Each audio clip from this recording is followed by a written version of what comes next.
Le personnage de Jonas dans The Polygamist, il nous a permis de voir beaucoup de traits des personnalités narcissiques. Jonas, il est menteur, manipulateur, il n'a pas d'empathie, Mhm, il est contrôlant, violent par moments et il est prêt mhm. à tout pour arriver à ses fins. Et il exploite les gens en fonction de ses désirs. Jonas, il n'a pas d'empathie, que cela soit pour ses femmes et même pour ses enfants. Il exprime une, une froideur tellement, parfois même il a l'air agacé face à la douleur qu'il fait lui-même subir aux gens. Il ne ressent ni remords ni regret face à ses actes. Et il a aussi tendance à manipuler la réalité. En fait, je me rappelle d'une phrase. Am na ci moment bi benn et c'est donc expliquer cas où Sarah que ni mu ngi doon commencé dévier le fait que papa nekkul si vieux mu ngi woon commencé di ko metti mais Jonas si daf ne ko l'enfant là va finir par tout gâcher. C'est un gaslighter, c'est un menteur et c'est un manipulateur. Et ce genre de personne mënuñu expérimenter ay relations saines. Et à travers la série, on peut comprendre que ni un pervers narcissique mënul nekk papa bu baax mënul nekk jëkkër ju baax. Et même frère bu baax en fait. En général, ils ne sont pas de bonnes personnes. Un pervers narcissique peut même être dangereux pour lui-même. Parce que Mm, Jonas, quand le médecin lui a dit qu'il avait le sida, bah, il a préféré ne pas l'écouter. Il a préféré mhm, ne pas l'écouter. Il en a fait qu'à sa tête parce que c'est comme ça qu'il a vécu toute sa vie, en fait. Lui, c'est son monde, ce sont ses règles. Et tu vois, son comportement de petit vaniteux l'a attrapé à la fin.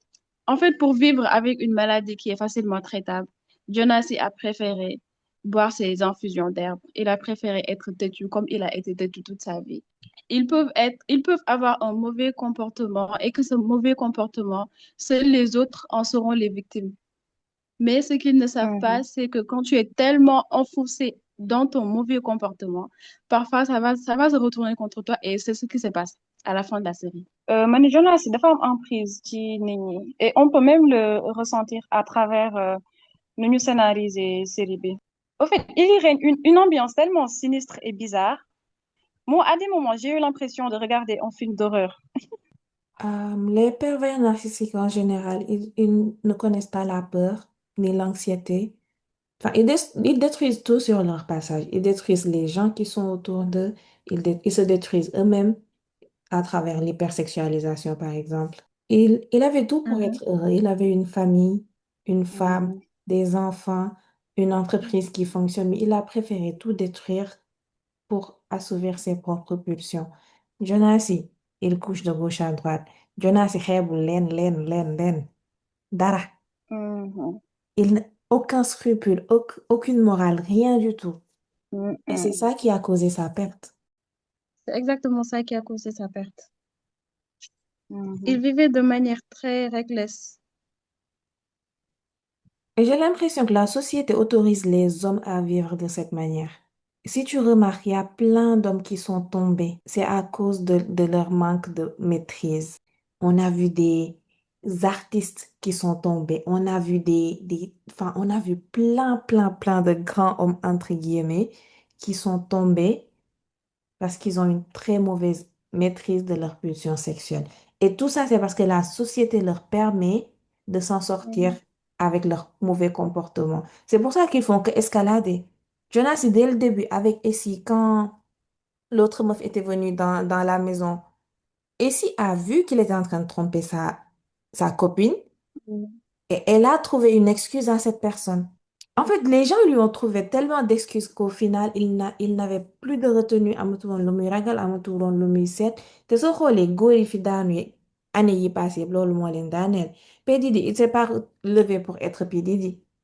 Il avait Mhm, l'environnement qui lui a permis d'être P. Diddy parce que les gens l'ont mhm, laissé faire. R. Kelly, même chose. Gis nañ fi Patrick Bruel yàggul dara ñu ngi koy accusé Tariq Ramadan des scams, bref. La liste est mhm. très longue. C'est parce que les personnes leur permettent d'agir d'une certaine manière sans conséquence qu'ils terminent comme ni ñuy mujjee. En fait, Danny am ay enablers. Magesh, il en fait partie. Mhm. Il a couvert son frère maintes et maintes fois. Et sincèrement, moi, je pourrais jamais le comprendre. Et c'est paradoxal, mais aussi, nous les femmes, nous participons à la fabrication des hommes comme Jonassi. Parce que celles qui ont le Mhm, plus ñi gën a nourrir monstre bi ont été paradoxalement les femmes. Jonassi ne mhm, serait jamais Jonassi sans les Essie, les Joyce et les Matepa. mhm. Système boobu dañ koy faciliter en fait. Xam nga bu nekkee nag c'est conscient ou inconscient. Mais quand tu regardes Jonas dans la série, Jonas, ce n'est pas un master manipulateur. Jonas, Mm-mm, c'est un livre ouvert. Il se cache pas, il ne fait pas genre et il ne joue pas un rôle. Jonas, il est honnête, il a été honnête avec tout le monde dans son entourage, mais les gens ont mhm, préféré soit lui trouver des excuses ou fermer les yeux. Mais Jonas, ce n'est pas un master manipulateur. Il est même pas si intelligent que ça. Ils s'en mm-mm. foutent. Ils s'en foutaient. À un certain moment, ils s'en foutaient. Ils faisaient tout ce qu'ils voulaient parce qu'ils savaient que, bah voilà, moi, dans mon entourage, j'ai des connes qui vont accepter ça. C'est ça, man. J'arrive pas à voir Joyce comme une victime. Ok, au début, elle a été victime d'une trahison de la part de son mari, mais Jonas, à un moment donné, il voulait plus d'elle. Il a crié sur tous les toits qu'il voulait plus d'elle. Il a forcé, def na lépp pour se débarrasser de Joyce. Joyce ne voulait pas. Elle ne voulait pas quitter. Mm-mm. Alors que su quitté woon dès le début, lim dundu yëpp ak li njabootam bi dundu yëpp du ko si fekk. Donc, au final, je vois des femmes dire oui, elle c'est une victime, oui, elle a bien fait, contente c'est l'homme def ci fin bi, mais elle a commis un meurtre qu'elle aurait pu Mhm. éviter si elle était Mhm. partie la première fois qu'il lui a manqué de respect. Elle l'a pas fait, juste pour sauver les apparences, vivre pour les caméras, Et et aussi une voilà ce que chose, ça lui a coûté. dans le monde du pervers narcissique, seul le pervers narcissique gagne. Parce que c'est une personne qui s'aime, enfin qui s'aime, non, Mhm. qui ne voit qu'elle. Jonas, il est au centre de son monde. C'est ses désirs, ses envies qui priment sur tout le reste. Et si, genre Joyce yi nga xam ne, elles savent même pas ce qu'elles ressentent à l'intérieur. Elles vivent juste pour les autres, pour la société, pour lu nit yi di wax. Tu vas perdre face à une personne comme Jonas. Il n'y a pas, il y a Mhm. pas un Mhm. monde où tu gagnes. Tu n'es même pas connecté avec toi-même et tes propres désirs. Tu ne t'aimes pas assez, tu ne t'estimes pas Non. assez. Tu, tu ne te fais même pas Mhm. confiance. Tu préfères pleurer et courir après une personne que ne finit que pendant une année avec tes enfants, il s'est barré. Il est parti dans Mhm. votre ancienne maison conjugale. Indi fa gelam. Gel bi di la toroxal lu nekk ñu la koy def Mhm. ci sa kanam et toi tu continues à lui courir après. Kooku fan la lay respecter? Et il revient comme si de rien n'était. Il s'est Man, même pas excusé. Jonas, il s'est jamais excusé. Xanaa ci fin bi. Bu Jonas di kaas sax di wax lu mu doon, non, Non, on avance, on non. passe à autre chose. Il voulait même pas parler de ce qu'il a fait. Zéro accountability. Yow nga jëlaat ko comme mm-mm. si de rien n'était encore une fois. Tu t'attendais à quoi? Tu t'attendais à quoi? Elle s'attendait à ce que Jonas il change miraculeusement, ce qui n'est pas le cas. Changement day ànd ak Joyce. regret. Réaliser que tu as fait le tort, reconnaître le tort que tu as Mhm. causé à ces Mhm. personnes, reconnaître les émotions qui ont découlé de tes propres actions et mettre l'intention de Mhm. changer. Une personne ne peut pas changer juste en essayant de mettre tout sous le tapis. Genre, lim def yépp. Non, non, non, on parle pas de ça, on avance, on avance. Like, what? Comment quelqu'un peut changer sans reconnaître son tort? Parce que Voilà, dans sa sans tête, il n'a reconnaître rien son fait de tort. mal. Faut pas oublier que à un certain moment, je pense que ce n'était même pas pour Jonas le don def lol de Joyce, elle voulait vraiment contrôler son image. Mom, bëggul woon nit ñi di ko gis ci yenn scandale yi wala ñu koy dégg ci yenn scandale yi mais man dem na benn instant dama ne kii est-ce que amour sax moo tax muy def li muy def parce que Jonas amul lu mu ko wanul amul lu mu ko wanul en privé toroxal na ko dóor na ko lii na ko nu mu tudd jàpp na ci ay tànku Jonas di ko téye Jonas dem bàyyi ko abandonné ko moi je me dis mais enfin, comment on peut aimer à ce point Parce que c'est pas de l'amour. man Elle l'aime pas. c'est pas de l'amour mais naan dem na ba Mm-mm. benn Pour instant moi, c'est pas de Joyce am l'amour. na leneen lu ko doon motiver lu nekk woon amour je sais pas na peut-être parce que waa euh, rêve bi mu amoon la bëgg woon bàyyi mu dem je sais pas ce qui se passait dans sa tête mais ce n'était pas de l'amour. En fait, c'est mieux de quitter, en fait, de quitter en paix. Nga Mhm. dem bu nekkee quand bu nekkee daal amatoo fa respect demal en paix. Mais Joyce, au lieu de partir, elle a préféré déclarer la guerre à son ego, alors que les Mhm. guerres d'ego ne mènent à rien de bon. moom Joyce, wax ji xalaatul woon doom mi sax de, mais Joyce, elle elle a pensait à zéro son anniversaire. excuse de pourquoi elle est restée. Zéro excuse. Parce que Mhm. mën nañ ne suñu maam yi avant doon nañ toog si genre sa yooyu noonu parce qu'elle n'avait pas l'argent, parce qu'elle n'avait pas où aller, xamuñu woon fan la ñuy dem. Joyce, elle a des sous. Joyce, elle est éduquée. Joyce, elle a les connexions pour s'en sortir sans Jonasi. Joyce, Mhm. elle ne peut même pas utiliser l'excuse de je suis restée pour les enfants. Les enfants l'ont suppliée de partir. Donc, elle est juste restée Mhm. pour son ego, son image, pour essayer de contrôler les narratives, mais au final, regarde ce que ça lui a coûté. En fait am na jigéen yoo xam ne nekk titulaire jaral na leen lu nekk. Price bi nekkul nga nekk titulaire price bi mooy yow ñu respecté la te elle n'était pas respectée. Joyce n'est pas la victime qu'elle pensait.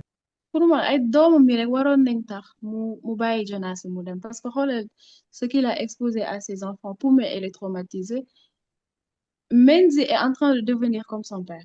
Il est même devenu comme son père. Il est Il devenu fallait comme juste laisser cet homme partir quand il voulait partir. Fallait le laisser partir. fallait le laisser partir. Parfois, les gens n'ont même pas besoin de te dire qu'ils veulent partir. Genre, c'est une action. Mm-mm. Si ça montre qu'ils veulent partir, laisse-les partir. Toutes les relations Mhm. ne sont pas faites pour durer éternellement. Certaines relations ont une date de fin, et quand c'est la fin, gëmal yàlla nga bàyyi mu dem. Mais Joyce aussi, elle avait l'excuse de waa man ak moom man maa ko defar en fait. Man maa ko defar, on a beaucoup bâti ensemble. Du coup, mënuma ko bàyyi mu dem. Man je me dis, expérience boobu noonu day ñëw lu bari si histoire u jigéen.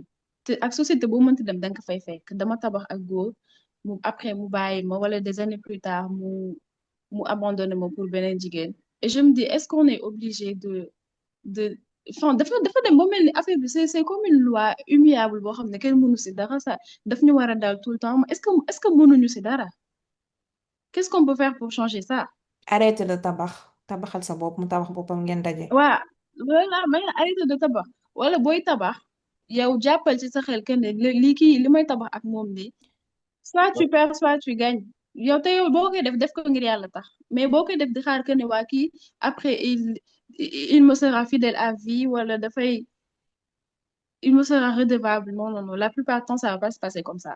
Et même, excuse au tabac, si on pense ça, on peut penser que ici aussi, elle a fait des sacrifices pour Jonasi. Elle a pris ses économies, lui a Mhm, donné pour qu'il aille à l'université. Donc, bu dee tabax dëggantaan, et si moo tabax Jonasi, c'est pas Joyce. mhm. Mhm. Sans Essie, il n'aurait même pas rencontré Joyce. Et elle a un gros problème de self-esteem.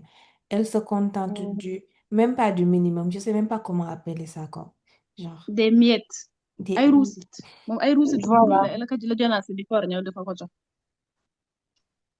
elle a impliqué ses enfants dans les mensonges de Jonasi. Mhm. Sa fille, elle n'a rien demandé, la pauvre. Elle a été cachée pendant des années. En fait, les filles, elles ont fait des dingueries pour Jonasi. Et si c'est celle qui s'est sacrifiée le plus pour lui. Mhm. Mais en retour, moom moo ci gën a tuuti lu mu recevoir de la part de Jonas. Voilà, elle n'a jamais été assumée. On n'a pas reconnu ses enfants. Et puis TikTok, dama doon xool revue yi TikTok am ku ne Jonas si à chaque fois buy dem si Matepa wala Joyce day yóbbaale ay fleurs. Mais ici, elle ne recevait même pas de fleurs de la part de Jonas si. Am na yenn manque d'amour propre yoo xam ne ni bu la dalee nit ñi sax duñ la respecté.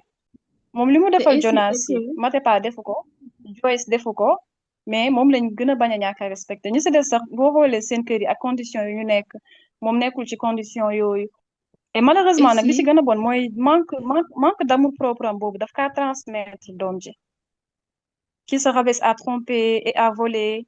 ba pare ici moo nekkoon last option dans la tête de Jonas. Jonas bu ko Joyce daaxee Matiba daaxu ko si lay soog a xale is loolu daf lay wan le film fi mu ko teg ak fi mu ko considéré. À chaque fois, j'entends des Yunan, les gens vont te rejoindre à ton niveau d'amour-propre. Mbëggeel bu nga Mhm. am pour sa bopp boobu la nit yi di am pour yow. Et si tu te considères comme monstre fa beerekaay nit yépp comme mën ci doon même si au début bëgg nañ la fonk nañ la ils vont finir par considérer la comme morceau favori kay loolu moo dal ici. Je pense que ici, leçon là pour toutes les femmes qui se sont négligées, oubliées au détriment d'un homme. Mhm. Jigéen da ngay xalaat sa bopp xalaat sa njaboot mais boo ko xoolee xool ñi si des sax mooy loolu de. Même Joyce ne la respecte pas man loolu dafa ma jaaxal la moo tax Joyce moom mën na respecter Matipa mais ici moom mënul lijjanti ici man xaw ma dafa xeeb xaw ma. parce que ici respecté wul boppam d'abord soo bëggu sa bopp respecté woo sa bopp yéene woo sa bopp lu baax kenn du la bëgg kenn la respecté kenn du yéene sa lu baax nañu waxante dëgg Ah c'est la vie de c'est la vie loolu de hein. mooy àdduna wax Parce dëgg qu'il fa faut, yàlla. Mhm. il faut vraiment se détester pour accepter de vivre dans l'ombre toute sa vie. Hmm. Mhm. Et si kaala. moo tax ñi nangu ay takk suuf man mënuma leen comprendre loolu il faut nga bañ sa bopp En dëggantaan pour accepter genre yooyu noonu ñàkk self-esteem dong moo koy fait, indi. malheureusement Afrique bari na jigéen yu bañ seen bopp Matipa mhm. Matipa elle est belle elle a tout mais elle se déteste Matipa su bëggoon boppam non Matipa li boole bari en fait du problème self-esteem kese C'est Matipa comme c'est une pick me. Matipa da doon jouer jeu boo xam ne nii moom moo ci perdre Matipa moom dafa moom je pense que soft life la bëggoon parce que dafa utiliser Maguette pour dugg ci entreprise bi après sànni Maguette comme mouchoir léegi ki mu yaakaaroon na que ne kii mooy waaja kooku du waaja. En fait man Madiba il m'est dafa metti daal ci man ma am empathie pour moom pour la simple et une raison que c'est une briseuse de foyer. Mhm. Son plan de base était de briser le mariage de Joyce, prendre sa place et n'avoir Jonassi que pour elle. Mais malheureusement, nag, ses plans se sont retournés contre elle. Madiba danger public la ak rouge am bu bari boobu. Elle était fière d'elle si ñoom ñëpp de si ñoom ñëpp je pense que elle est la seule personne bi nga xam ne moom moo def premier pas bi face à Jonas Mhm. moom moo dem seet Jonas moo ko lijjanti moo ko dragué moo ko charmé. Dafa yaakaaroon ni elle était l'exception à la règle, qu'elle allait bénéficier d'un traitement différent et spécial. Mais xamul ne góor kenn spécial surtout genre pervers yi Mhm. traitement bi ni mu traité yeneen jigéen ñi rek yow même traitement bi ngay am. Elle était ok avec li yeneen jigéen ñi di dund yëpp lijjantiwu ko sax Mhm. she was fine with it elle était heureuse même elle di jubilé et là ça s'est retourné contre elle mu def boppam victime mais tu n'es pas une victime en plus elle a abandonné ses enfants en fait Matipa c'est une sorcière Mais c'est pas. quand elle s'est rendue compte que les enfants n'allaient pas retenir Jonas et au contraire ça allait lui rapporter plus de problèmes elle les a abandonnés like F them kids bye. Mais Linda ni ak nu mu mënti demee bu ñu fàtte ne que ni mineur la. Jonas si moom foofu sax li mu def moo gën a garaaw lépp parce que même bu nekkee bon il fait ses bêtises avec des femmes de son âge on peut mën nañ si wax mais ak Linda ni mais loolu abus la xaw ma abus lañ koy mën a woowee wala corruption de la jeunesse je sais pas en tout cas là il a enfreint la loi. Elle a profité de sa faiblesse et de sa naïveté. Et Mhm. en tant qu'enfant pauvre qui veut s'en sortir, qui voit tout ce qui lui a Mhm. mis sous les yeux, elle est tombée dans le panneau ndeysaan. parce que ak luñ mën si wax Linda ni tey nii Jonas si mënu am dëgg si kawam parce que yaakaar naa affaire bi bu eggoon tribunal dañ koy tëj du coup mënuñu ko wax dara même si que moom aussi elle a sa part de responsabilité. Et ça moom aussi, tamit c'est am une na tam société, on le voit beaucoup. Des gros gaillards qui courent après, genre des petites ninettes. et c'est très normalisé Mhm. très normalisé nekkul sax phénomène boo xam ne nit ñi dañuy jóg di ko dénoncer de c'est très normal en Afrique. Mhm. Et parfois, on fait croire aux jeunes filles qu'elles sont trop intelligentes, trop matures. Mais non, cette personne a 2 fois, 3 fois ton âge. Il aura l'avantage sur toi que Mhm. ça te plaise ou non. 16, 17, 18 ans, tu es encore un enfant. Tu penses que tu es adulte, que tu connais des choses. Non, you're a kid. Et c'est une personne qui pense être adulte, qui connaît des choses, qui te dit ça aujourd'hui. J'étais un enfant à 18 ans, je savais pas ce que je faisais. Tu n'es pas mature pour être avec quelqu'un qui a le double, le triple de ton âge. Dañu waxante dëgg. Cette personne est là pour profiter de toi. profiter de ta naïveté, de ta jeunesse, en fait. xale yi boobu adolescente yi nan la ñuy def pour protéger leen parce que Linda ni bu ñu fàtte ne yaayam mënoon na ne ah xam fi mu nekk elle est en sécurité parce que elle est chez son ami mais papay xaritam moo ko def loolu Mhm. des fois aussi Mhm. c'est difficile de proté de protéger ses filles en fait parce que même TikTok am na ñoo xam ne nee nañ bu ñu gisee Linda ni nee nañ day tax seen doomu jigéen ñi duñ leen bàyyi ñu fanaan kër jàmbur wala ñu dem kër jàmbur Jonas c'est ce qu'il a fait c'est dégueulasse. Ce que tu peux faire avec tes enfants, c'est parler avec eux. Ça doom yi duñ sa ay ennemis. Duñoo Mhm, xam ne danga leen war a wan que ne yow yaa am autorité liñ la wax la ñuy def. Non, xale yi suñ génnee si biti lu leen neex la ñuy def. mhm, La meilleure chose que tu peux faire en tant que parent adolescent wala jeune adulte mooy nekk xaritam waxtaan ak moom mhm, expliquer ko des choses yoo xam ne que ne nit su la magee dina moo la ëpp ay saga ku la mag ëpp lay saga comme on le dit psychologiquement il est au-dessus de toi il peut avoir une emprise sur toi faut expliquer les choses aux jeunes waxtaan leen ak c'est xale yi important. tu peux pas dire oui faut pas dire xale yi c'est si sixième la ñuy commencé déet am na ñoo xam ne primaire la ñuy commencé déet t'es juste pas au courant Mhm. donc ça sert à rien de faire l'autoritaire ces enfants xale yi seen parents gën a autoritaire sax nag ñoo génn di def ay bêtises. bu ñu fàtte aussi que ne bu ñu tiimee xale yooyu bu leen góor ñi tiimee naan leen waa tu es tellement mature yow meloo comme yeneen xale yi non yow tu es différente juste pour jay leen certes nit mën na am 18 ans mature mais ak loo mature di nga gën a mûrir booy màgg. Mhm. genre situation yooyu boo si jàppee sa doom demal nga porter ji plainte demal nga porter ji plainte parce que abus la pour nit ku am plus de 30 ans ay même 25 ans yi sax 25 ans 26 ans tu n'as rien à faire avec une adolescente tu n'as rien à faire avec une gamine de 18 ans. Gis naa récemment deux personnes sur TikTok ñoom ñaar ñëpp elles se sont mariées très très jeunes ak écart d'âge bu bari elles sont revenues 10 ans après pour dire que elles ne Mhm, conseillent pas de se marier à cet âge surtout avec écart d'âge mhm, boobu noonu mhm, elles ont reconnu mhm, qu'elles étaient genre il y avait une emprise psychologique même si à partir de 25 ans je pense qu'il y a ton cerveau qui connecte elles ont compris mhm, elles ont réussi à renégocier les termes de la relation mais am na ñoo mhm, xam ne mhm, elles ne réussissent même pas à renégocier les termes noonu la ñuy continuer ñu leen di abuser pendant des années non mhm, peu importe la bienveillance que cette personne a abuse-le moi à mon âge je vais pas me mettre avec quelqu'un de 18 ans parce mhm. que je sais que li ma xam Abus si la. àdduna xamu ko nañu waxante dëgg Mhm, ak foo mënti jaar da ngay am avantage si kaw nit si kaw kii gën a nekk xale si relation Mhm. bi ak foo mënti jaar nag même si tu es une très bonne personne nit ku baax nga ragal nga yàlla et tout ak foo mënti jaar yow da ngay am benn avantage si xale bi parce que yaa ko mag te koo mag ëpp ko ay saga te nan ngay joxe confiance nit que ne kii nii ki mu nekkal du ko abuser xalaatal nga mag nit gën koo xam àdduna ba pare nekk ak moom il faut nga nekk ni ko ragal yàlla dëgg vraiment pour bañ a def yenn Dama yi. loo mhm. ragal yàlla nit nga tu vois et Ah puis ni tu nga de. vas profiter Mhm, touriste tu en vas humain profiter xay c'est très rare nga gis ku si dul profiter. ñëppay profiter dañu gis ñu koy wax sax naan da ngay takk jabaru xale comme ça nga yar ko mu mel ni nga bëgg c'est juste pour Et c'est profiter ça qu'on des appelle enfants le hein. grooming en fait tu es en train de groom la petite That's so healthy. unhealthy oh my god That's not healthy.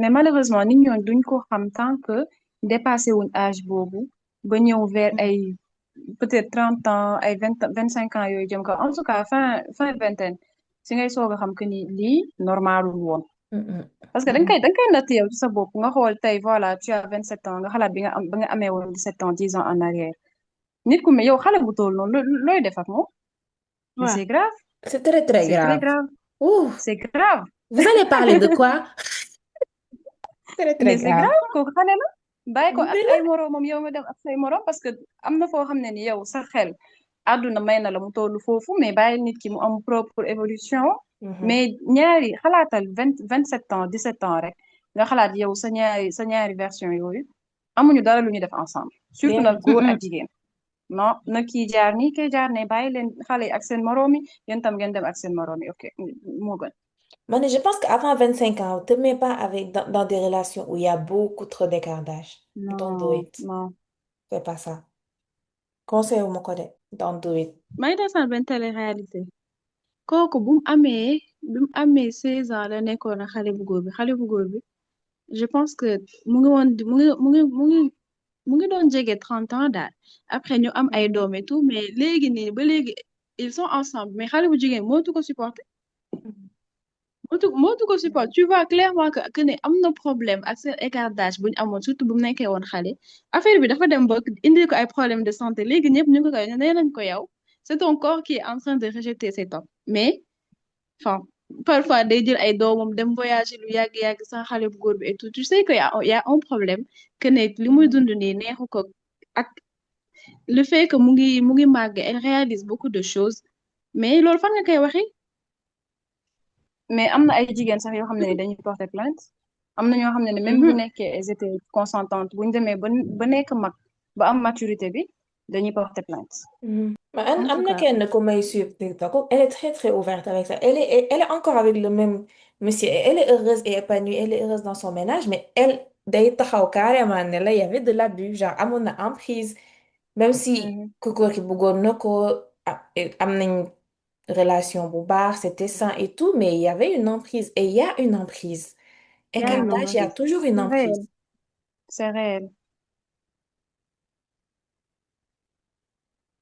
en tout cas Jonas si foofu moom man foofu laa ko summi les chapeaux te dafa bëri suñu société en fait man j'ai l'impression que lépp lu nekk ci société africaine lépp loo xam ne moom may déranger ci société bi loolu lañ jël dajale ko def ko benn série parce que série bii nii ça Mhm. m'énerve tellement que j'ai juste C'est envie de réel. terminer cette vidéo et oublier.